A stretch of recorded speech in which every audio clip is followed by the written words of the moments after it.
পানি নিয়ে জঘন্য রাজনীতি করত ভারত। ভারত এই অঞ্চলে তাদের অবস্থান যেহেতু উজানে আর নিচে বাংলাদেশ, পাকিস্তান, সুতরাং তারা সেই তাদের উপর থেকে প্রবাহিত যেই বিভিন্ন নদী, সেই নদীতে তারা বাঁধ দিয়ে তারা মানে এক ধরনের সাইজ করা যেটা বলে সেটা করছিল। বাংলাদেশ তো এই কারণে ভিকটিম, যথেষ্ট ক্ষতিগ্রস্ত, এবং সেই চুক্তিও করে না। এখন তিস্তার সেই চুক্তি সেটা মোটামুটি তো বাতিল হবার উপক্রম। তা ফারাক্কা বাঁধ চুক্তি সেটাও নবায়ন হবে কিনা অনিশ্চিত। এর মধ্যে পাকিস্তানের সাথে যুদ্ধের শুরুতেই তারা বাঁধ আটকে সেখানে একটা যুদ্ধের পরিস্থিতি তৈরি করছে। তারা এটা আন্তর্জাতিক চুক্তির পরও ভারত একতরফাভাবে সেই চুক্তি স্থগিত করেছে।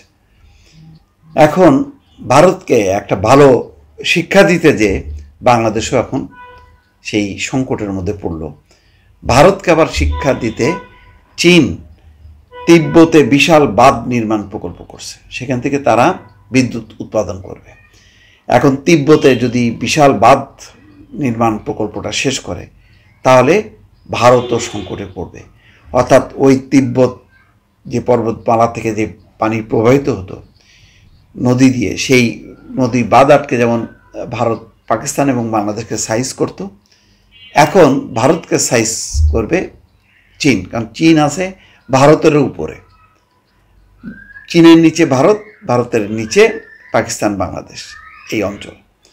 তেমন একটা পরিস্থিতি তৈরি হয়েছে। দর্শক, চীনের প্রধানমন্ত্রী লি কিয়াং শনিবার তিব্বত মালভূমিতে একটি মেগা বাঁধ প্রকল্পের উদ্বোধনের ঘোষণা দিয়েছেন, যা বিশ্বের বৃহত্তম জলবিদ্যুৎ কেন্দ্র হবে বলে আশা করা হচ্ছে। ইয়ারলুং সাংপো নদীর নিম্নাঞ্চলে অবস্থিত এই বিশাল প্রকল্প ভারত ও বাংলাদেশে পানি সরবরাহ এবং পরিবেশগত প্রভাব নিয়ে উদ্বেগ বাড়িয়ে তুলেছে। চীনের রাষ্ট্রীয় সংবাদ সংস্থা সিনহুয়া জানাচ্ছে, তিব্বতের স্বায়ত্তশাসিত অঞ্চলের দক্ষিণ পূর্বে নিংচি শহরে অবস্থিত ইয়ারলুং সাংপো নদীর নিম্ন প্রবাহে এই প্রকল্পের ভিত্তিপ্রস্তর স্থাপন অনুষ্ঠানে অংশ নেন লি কিয়াং। এই ইয়ারলুং সাংপো নদী তিব্বত ছাড়িয়ে ভারতের অরুণাচল প্রদেশ এবং আসাম রাজ্যে প্রবেশ করার পর ব্রহ্মপুত্র নাম ধারণ করে এবং পরবর্তীতে বাংলাদেশে প্রবেশ করে। তিব্বতের বিপুল জলবিদ্যুৎ সম্ভাবনাকে কাজে লাগাতে এই বৃহত্তর কৌশলের অংশ।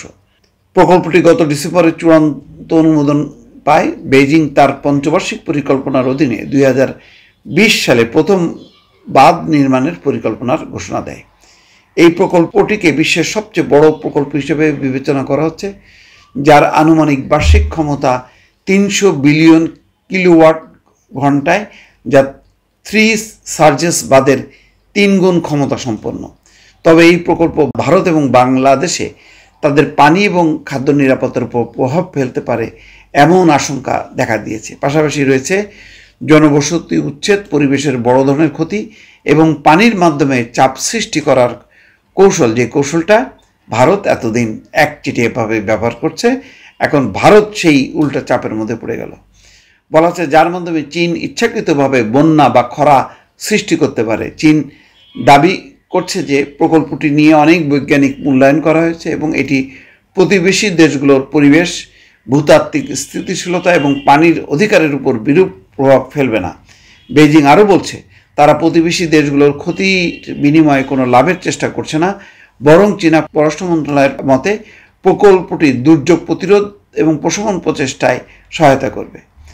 জানা গেছে এই বাঁধের কারণে ভারত অরুণাচল প্রদেশের ব্রহ্মপুত্র নদে নিজস্ব জলবিদ্যুৎ প্রকল্পের কাজ দ্রুত সম্পন্ন করতে বাধ্য হয়েছে, যাতে পানির অধিকার নিশ্চিত করা যায়। ভারত অরুণাচল প্রদেশকে তাদের ভূখণ্ডের অবিচ্ছেদ্য অংশ বলে দাবি করে, অন্যদিকে চীন এটিকে দক্ষিণ তিব্বতের অংশ বলে দাবি করে। সেখানে অন্যান্য ভারতীয় অবকাঠামো প্রকল্পের তারা বিরোধিতা করছে। মোট কথা একটা খেলা কিন্তু সামনে আছে এই বাঁধ প্রকল্পকে ঘিরে। ভারত যেমন খুবই বিমাতাসুলভ আচরণ করেছে পাকিস্তান এবং বাংলাদেশের সাথে, এখন কিন্তু ভারত সেই সংকটের মধ্যে পড়ল। সুতরাং এই টোটাল অঞ্চলের পানি ব্যবস্থাপনাটা চীন, ভারত, বাংলাদেশ, পাকিস্তান, নেপাল, ভুটান এরা যুক্ত থেকে একটা সমাধান করা উচিত। দুর্ভাগ্যজনকভাবে ভারত কখনো ঐক্যের কথা ভাবে না। ভারত তার নিজস্ব সুবিধার কথা ভেবে অন্য দেশগুলোকে বিপদে পড়ে। আজকে সে নিজে বিপদে পড়েছে। হয়তো এখন ভারত সেই ডাক দিতে পারে সবাইকে নিয়ে একটা পানি ব্যবস্থাপনা। দেখা যাক কী হয়। দর্শক ভালো থাকবেন। আল্লাহ হাফেজ।